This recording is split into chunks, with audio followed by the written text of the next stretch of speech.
All right, guys, Shotty T here with another Alliance War video. This is war number 3 of the season. Protect is the global once again. Just gonna highlight my opponents. Looks like we have an Asian-based alliance, so usually, not always, but usually they're pretty good fighters. So we have a smaller margin of error. So, but as you can see here, the degree of difficulty is not as high as the previous war, but they do have 2 rank 3 defenders on the left side there.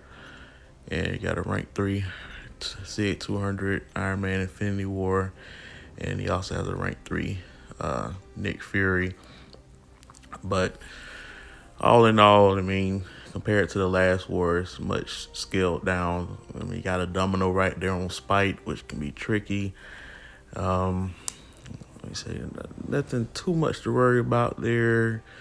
Got that Terax there. Could be an interesting fight there. Doom is normally a good counter for that node, but Doom is not the best counter against Terax. But that fight ended up being soloed, so with Doom actually. So made the most out of it. So I guess the pros for Doom on that node outweighed the cons against that particular fighter. And as you can see, one of our teammates just cleared an opponent there. So we're 0-2 on the season. We haven't been 0-2 in quite some time. I don't think we've ever been 0-3. So hopefully, I mean, obviously this alliance is, we will just have to see how good they are. But we're going to do our part to minimize our deaths, and hopefully we don't have what happened the previous 2 wars as far as timing out or just forgetting the block.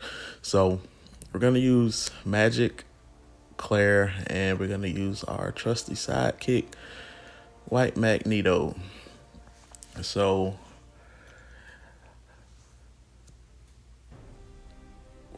first opponent will be Taskmaster. So Taskmaster, like I said, nothing crazy about this node. Only thing, just Taskmaster, once he gets 10 debuffs on him, he becomes completely debuff immune. So I'm just gonna try to use my debuffs wisely to try to maximize my damage. So unfortunately, Claire, I got 4 debuffs already applied to him with the parry, as well as the 3 bleeds. So we're not gonna parry him again until my passive fury expires. And I just bled him again, so now he has 5 debuffs on him. So just kind of keeping track in my head. So I want to make sure that I maximize my damage from my SP2. And I applied 3 more debuffs to him by mistake there. Did not mean to do that. So now he's completely immune, but we knocked him down. So we got our passive fury. So now we're just going to try to throw this SP2 while I have it. Of course, he's immune to all debuffs, but against Claire, that's not a bad thing. If an opponent is immune to any type of buff, she gains a Mystic Charge. So you'll see I gained Mystic Charges there when he was immune to my bleed. And he got immune to that again, so now I'm at 7. So really, it's not the end of the world. So all in all, it's pretty straightforward fight. I mean, Taskmaster, when he was a flow defender, he was a little bit tougher, but with this Protect, I mean, he's not really difficult. So next fight we have Sentinel. This is also be a Claire fight. You guys gonna learn some things from this fight here, because obviously Sentinel is both bleed and poison immune. So again, when an opponent is immune to a debuff, Claire gains Mystic Charging. In this case, every time she gains Mystic Charges, she gains 5% of her max power per charge. So I went ahead and used that opportunity to rush myself to SP3 before he stole that power. If I saw myself not getting there, I would have just thrown the SP2, but I saw I had enough time. And the more Mystic Charges, the harder that SP2 hits. And you see I hit him pretty hard. So now that my Mystic Charge is reset, we're gonna just try it again. Gonna do it again, and obviously we're not gonna have to worry about getting to SP3 this time. We're just gonna do our SP2, and voila, the fight is done. So couldn't ask for a better start to the war. So we got another, someone else took out that Dr. Doom. So now we're gonna go into this Korg fight, and this is where the frustration starts. Not because of the shrugs, but it's because of something else. So I wasn't at home, I was out.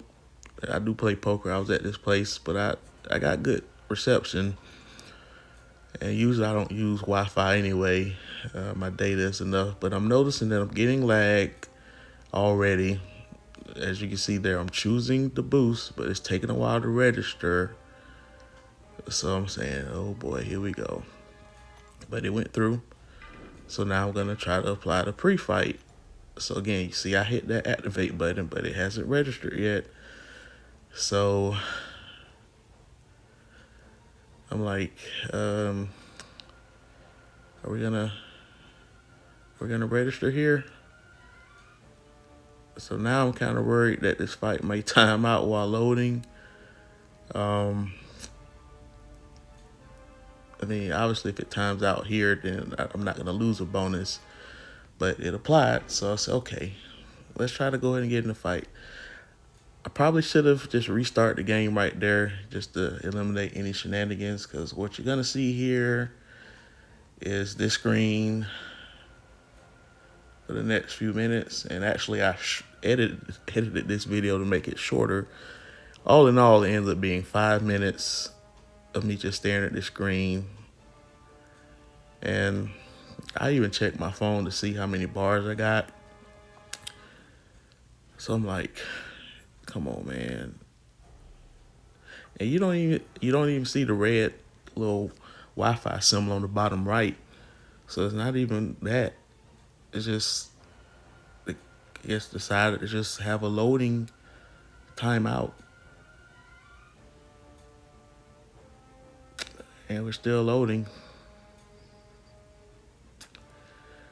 And we're still loading. At this point, I'm just hoping that the game loads up so that way I don't lose half health and an attack bonus off of shenanigans. To be nice, because we are a channel for kids. At least we try to be. Yeah, so we're just still staring at the screen. Now at this point, I go outside to try to see if I can get even more bars. And it still doesn't work. And what you don't see is that I tried to connect to the Wi-Fi at the hotel I was at, and it still didn't work. So we tried literally everything we could do to get this connection to work. But I still waited out. And that's when I checked my bars of power. I got 3 bars. So we got more than enough bars. I fought with 1 bar plenty of times. I'm waiting. I love that cartoon, by the way. One of my favorite video games in my childhood days. But yeah, Sonic is getting very impatient now. It's like, I'm waiting. I started to play the Jeopardy music, but I said, yeah, we'll just go with that. So, unfortunately, we cut it off. No! And we're pretty much forced to hard reset the game. So yeah. So we hard reset the game. And obviously we go back in. I'm hoping upon hope that somehow that didn't count as an attack bonus. But as you see, I got half health loss. So I go back out just to see if I lost that health, lost that bonus.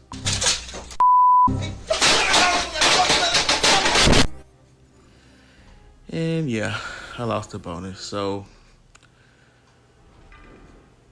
we go back in. Probably should just use a potion, but use a combat regeneration boost.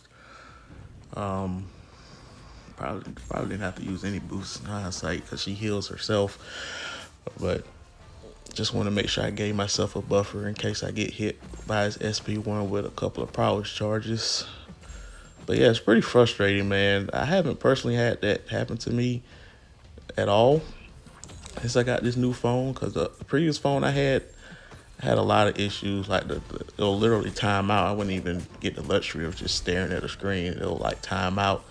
But a lot of times it'll time out if I go from one game mode to the other, like go from arena to the war, or go from like questing straight into war, or every once in a while go from alliance quest to alliance war. But alliance quest wasn't even active at this time. We already had day 5 alliance quest, and I wasn't in any other game modes. I mean, I was pretty much recording war fights only.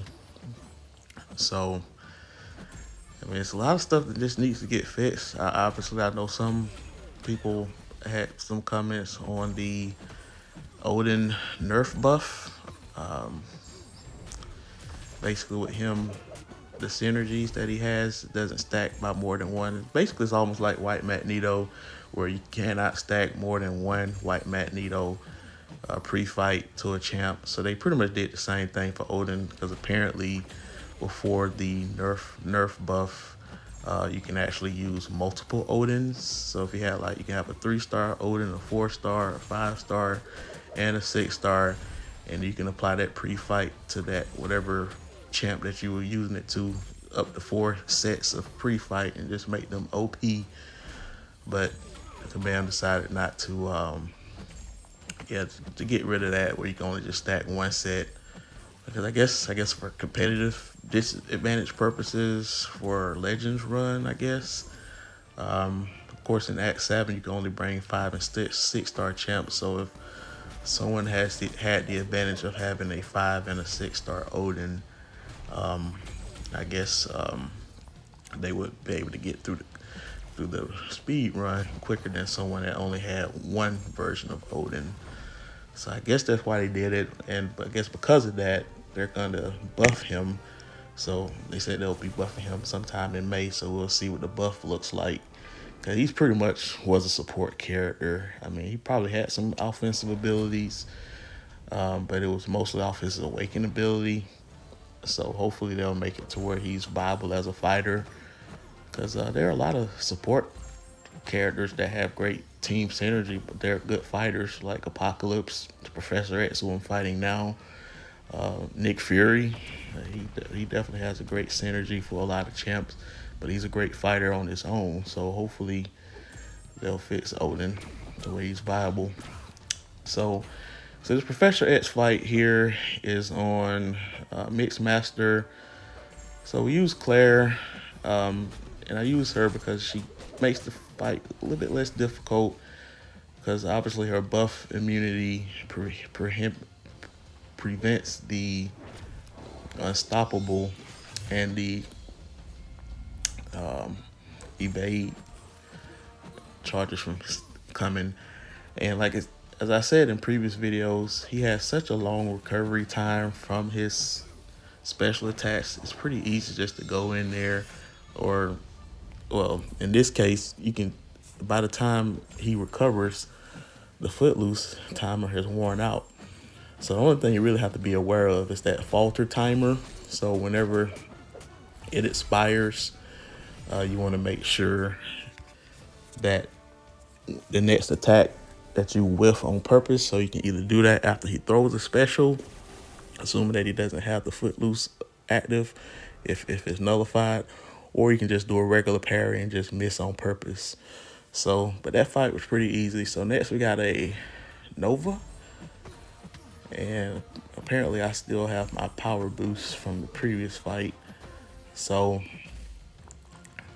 I've learned my lesson, obviously, from fighting Nova. I'm fully aware of all his shenanigans now.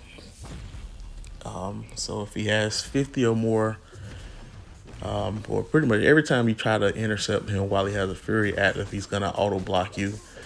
The auto block becomes a parry if he has 75 or more of those Nova charges.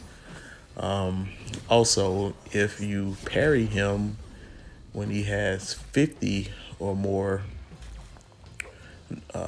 Nova charges, he will also auto block you, and that auto block will turn into a parry if you try to parry him with 75 or more charges and try to immediately attack him.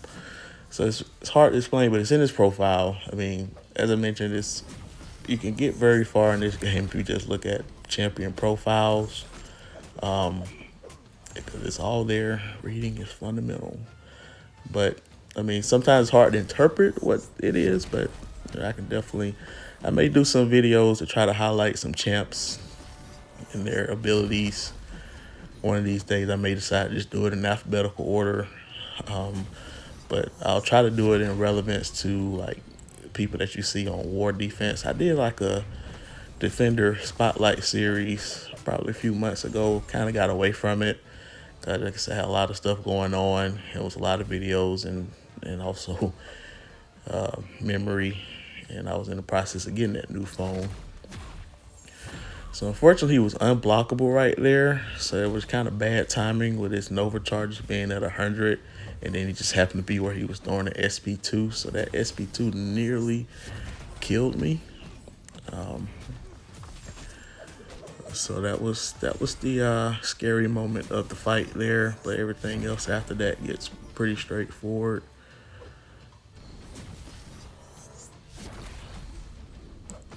And we nailed the intercept there. He didn't have a Fury active, so I was able to sneak in that. I think I might have disabled his Fury from coming back with my debuff immunity. So another neat thing that Claire can do there, she can disable certain things if you have that buff immunity active, like Arc Overload. What's his name? King Groot. In his Fury cycle, if you happen to have buff immunity active, when those Furies come back, they'll be gone forever. So just a little nugget there. Anyway, next fight we got Mojo. Now Magic is normally a great Mojo counter, so it's even better that the fact that I can parry him. Of course, I can't parry him right now because he has that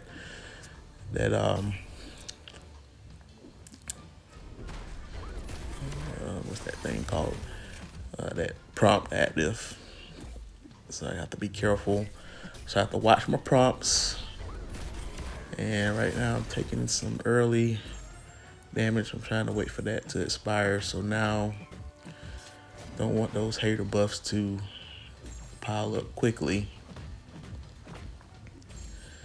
So now we're slowly taking more control of the fight. Alright, so we trigger protect there. We gotta try to get rid of it. Alright.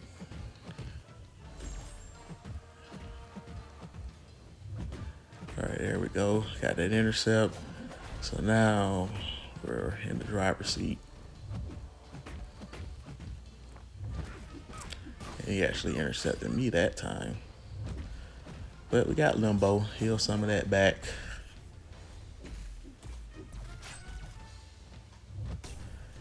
Didn't want to hold block too long because of that prompt.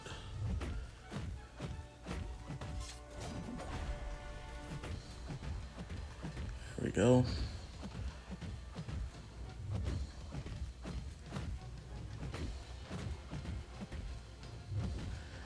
And we want to make sure that we time it where we threw the SP2 after the purification so he wouldn't purify my power lock. But unfortunately, we got another hater buff on us, or another degeneration. But we finished the fight, but we took a lot of health loss, so that was the last fight before going to bed, so I wanted to wait until the boost expired so I can use my team health boost.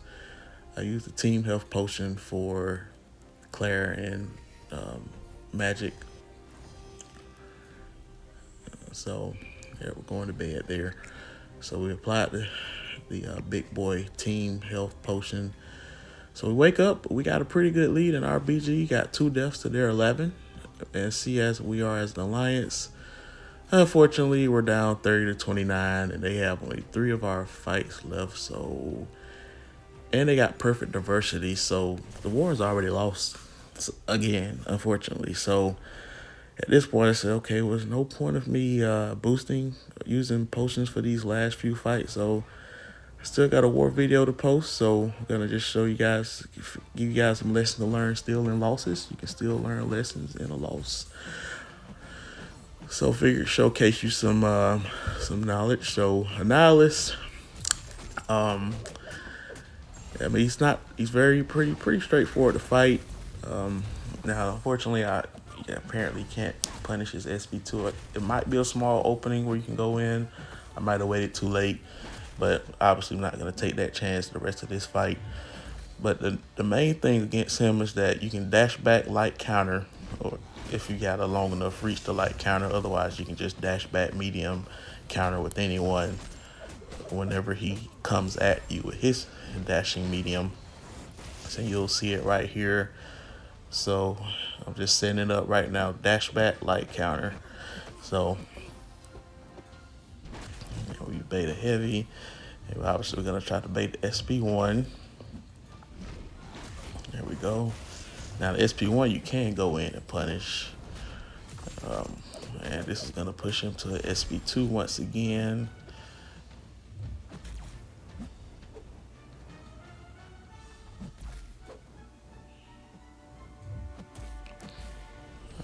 Go. All right, so we're not gonna worry about punishing. We're gonna dash back, light counter.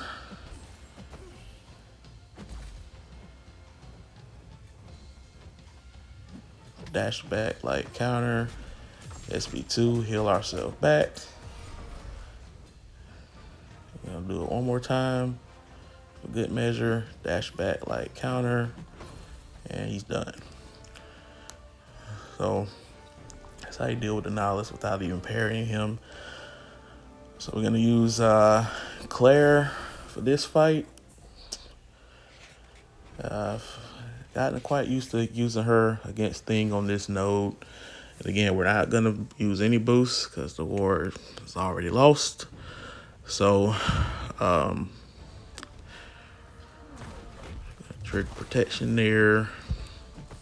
And the way that this fight works out is that Claire, she's going to gain, of course, that passive power every time you try to bleed him, but he's bleed immune.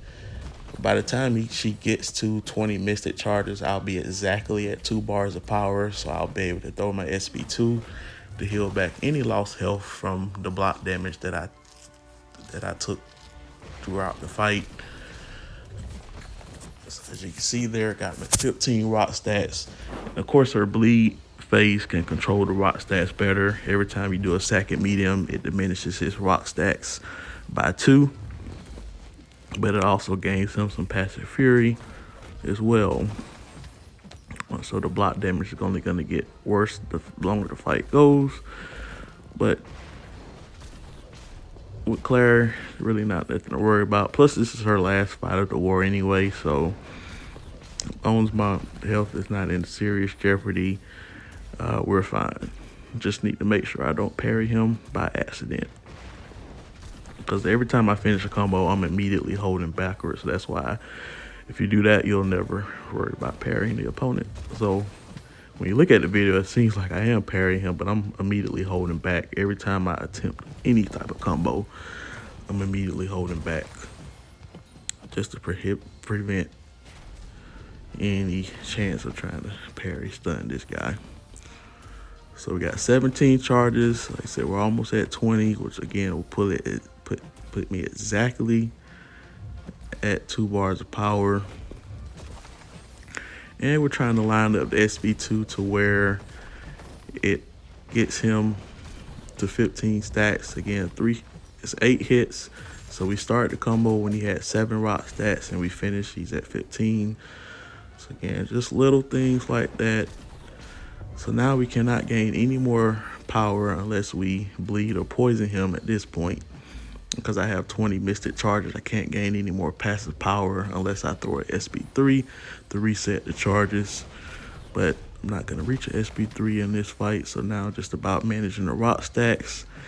But now that I can incinerate him, I can actually bleed. I can actually parry him now when I reapply the incinerate. But the polka dot power, I'm gaining the power that way.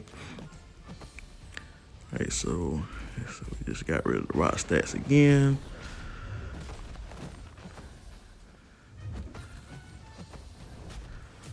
All right, and we're just gonna use the SP3. Almost dead, but 2 hits, wham, bam. Thank you, ma'am. He's down.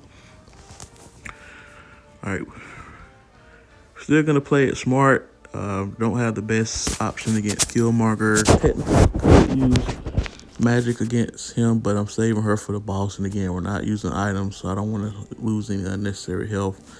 So we had someone else take Killmonger down. Again, we're up 12-2 in our BG.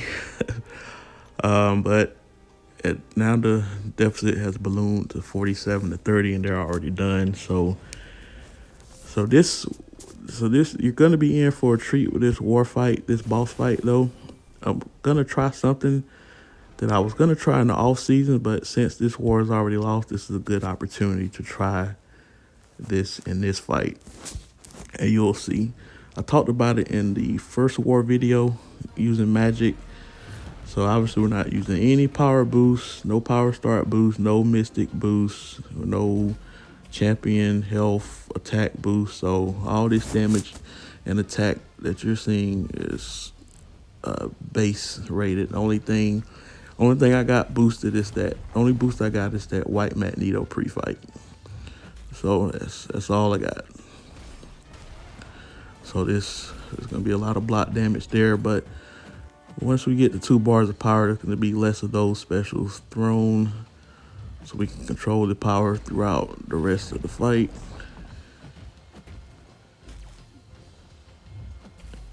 And there we go.